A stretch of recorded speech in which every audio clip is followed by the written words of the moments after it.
Call of Duty World War II Grease Gun Weapon Review. The Grease Gun, I'd say, is a pretty good SMG overall, and I'd say it's high enough to actually compete with the good old PPSH that everybody's talking about. Anyway, the gun stats on here are 6 damage, 6 range, 8 accuracy, 5 fire rate, 30 in the magazine, and 90 in the reserves, which is overall pretty good for a long-range, medium-range SMG. It has a pretty, very, very low recoil on this thing. Like, it's basically a laser beam. And the the hip fire with steady aim and suppressor is pinpoint for close quarters, which is awesome. And the iron sights are very good in my opinion. It might not be very good for you, but they're pretty good because, well, I'd say they have two functions. One, close quarters, being the little ring on the little circle on the inside. So you can just line it up with that and just vaguely spray around, or you can use the tiny little stick in the middle to actually take out good old head glitchers, medium range gunfights, and even flinch a sniper so you can get away. And I forget the actual attachments I'm using here, but I think it might have been a steady aim and rapid fire.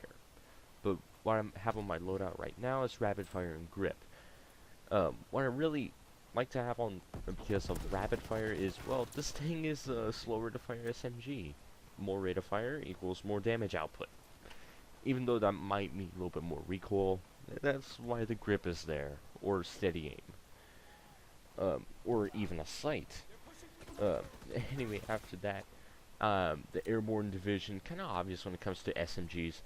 1, sprint speed. 2, sprint duration. 3, the suppressor. The suppressor on this thing is very good. It's super quiet. You can barely hear it. And maybe you could say that for most of the SMGs, but I'd say this one might be the quietest. Even though it does bring down the stats of like damage and range on this thing an absolute ton in order to balance things out, because being off the radar is pretty good sometimes. And other than that, when it comes to trying to put this thing in sort of a ranking, like depending on what people say and what I've thought of while using this thing, it's maybe equal to MP40 and M1928, but not as great as the PPSH-41, but it can compete in the right situations. And when it comes to the MP40 and whatnot, MP40 may have rate of fire. It still has quite some recoil if you look at it on paper. Because in close quarters it don't really matter all that much, but in medium to long-ish ranges, the grease gun will probably get the upper hand. And I'd say the grease gun is good for all situations. And I'd say that's pretty fitting for the starting SMG you ever get your hands on. Which is pretty good because, well, with close quarters, you just gotta be a little bit accurate, more accurate than the PPSH, because PPSH, you just gotta control the recoil. This thing, you gotta actually aim. And even if you don't really need to aim sometimes, because this thing's hip fire is super accurate, so even if you try to spray, you still gotta be accurate. And since it has slow rate of fire, the more shots you miss, the longer the time to kill. And overall, just be accurate and you'll win with this thing. It has a pretty good magazine size. If you want to, you can add extended mags, which bumps it up to like 45 and 135 in the reserves.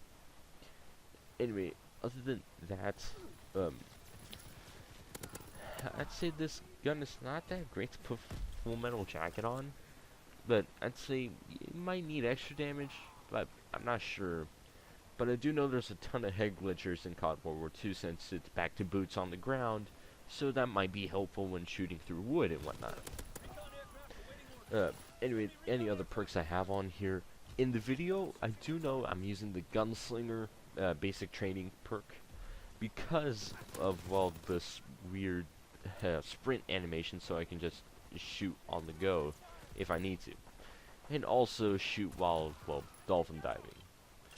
And right now, I'm checking out the Undercover Perk, which is obviously a stealth perk, but with the suppressor, and this perk basically you recreate the epic variants from Infinite Warfare WWII, the VPR variant. Sorry for reminding you, but anyway, Undercover makes you basically all the killed enemy death locations are hidden, and the reticles do not change when you're being aimed at. So I'm not sure how that works, since like the only time I remember the reticles actually changing color or anything when you're looking at an enemy was like in Advanced Warfare, but maybe the username doesn't pop up.